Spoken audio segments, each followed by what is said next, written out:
Саламатсыздар ма балалар? 125-ші есебімізде 2 балмұздақтың құны 240 теңге болған дейді. Егер балмұздақтың бағасы 30 теңгеге арзандаса, 4 балмұздақ неше теңге болады дейді. Не жерде былай есептесек болады? 2x, өйткені бізде балмұздақтың бағасы белгісіз 240 теңге болған. Яғни 2 балмұздағымыз 240 болған. X тең болады, 240-ты бөлеміз 2-ге. X'imiz тең болады 120 теңге. Яғни бұл не? Бір балмұздақтың бағасы. Бір балмұздақты қойым. Қысқартып жаздым. Бір балмұздақтың құны. Енді міне жерде кесте көріп тұрмыз балалар. Егер қазір кестені толтырамыз. 120 теңге бір балмұздақ болды. Ол 30 теңгеге арзандайтын болса, онда балмұздақ 90 теңге болады. Бір балмұздақ. Бұл бір балмұздақ.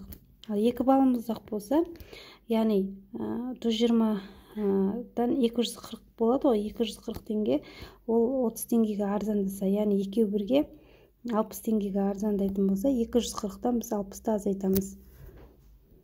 Онда неше болады? 180 теңгеге. Ал 3 балмұздақ бізде қанша болады? 240-қа 120-ны қосамыз. Яғни 360 теңге болады 3 балмұздағымыз.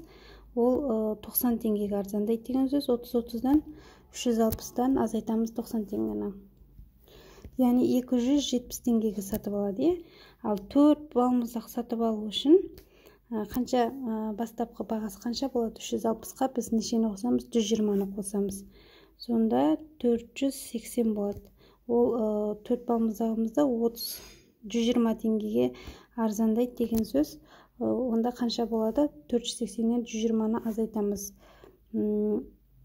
360 болады, 360 теңге. Енді осыны кестеге қойсаңыздар болады. Яғни А, ол бастапқы бағасы деп алайық, ең арзандауы, С соңғы бағасы, арзандағаннан кейінгі баға. Бір балмұздақта қанша болды? Мынаны қоя салыстар. 120 және де 30, 90. 2 балмұздақта қанша болды?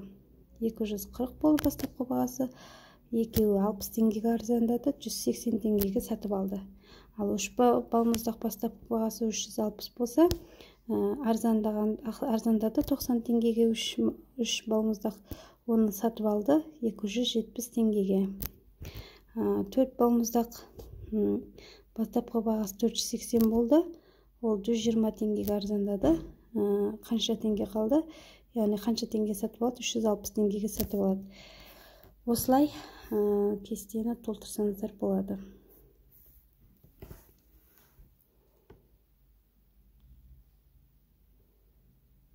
Не жерде жауабы деп қойайын. Не жерге жазайын? Жауабы 4 балмұздақ 360 теңге болады.